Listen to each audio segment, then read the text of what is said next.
Struggling to choose the best protein powder? Well, you've probably heard that whey protein is king, but plant-based is gaining popularity. And it's actually what I use, so we can unpack all that. But the big question is, which one is actually better for you?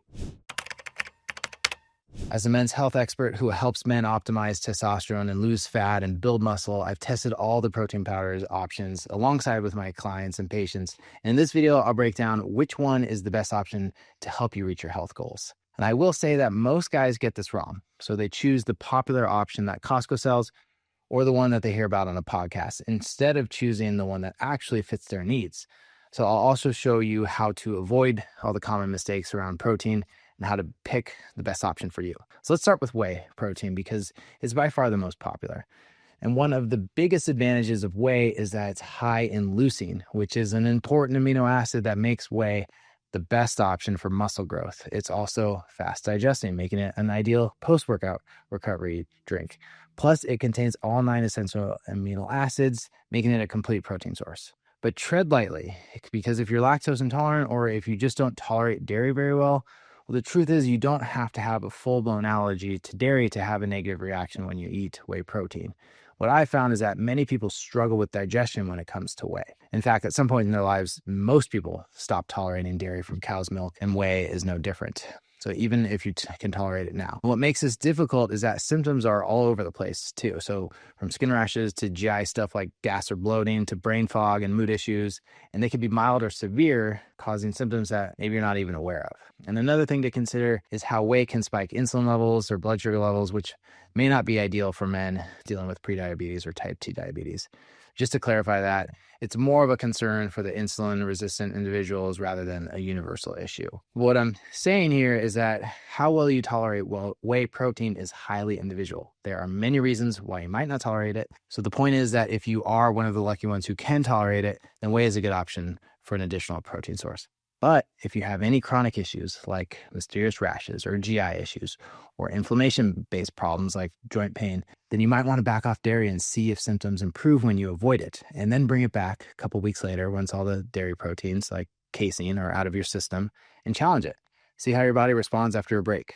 No symptoms suggest you can tolerate it just fine. You keep eating it. Now let's talk about plant-based protein powders. One of the biggest benefits of plant-based protein is that it's easier on digestion, especially for those who are lactose intolerant, obviously.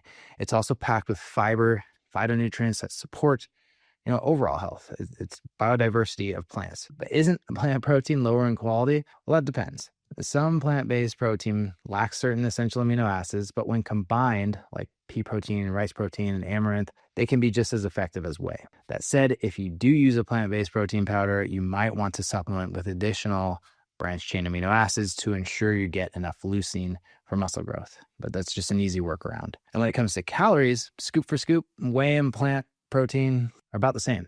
It's roughly 120 calories per serving.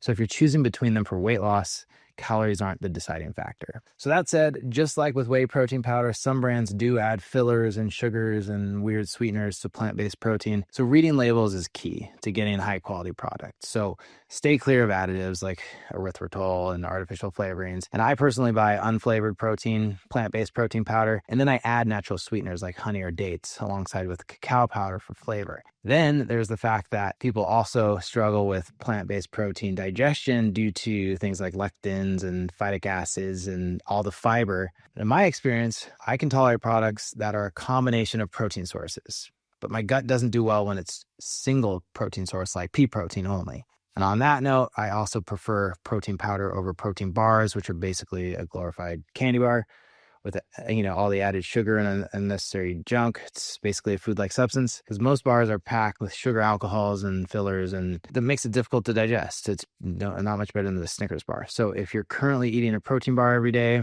which was me a couple years ago, just cutting out that one thing might make a big difference in your blood sugar levels. But you'll want to replace it with a different protein source, and ideally from a whole food. Now, another great way to boost protein intake is by adding collagen peptides to your coffee, because collagen isn't a complete protein by itself, but it's a great way to add extra protein, especially for joint and skin health, or hair, skin, and nails, like it says on the bottle, which, hey, I care about those too. It's not just about muscle to look good.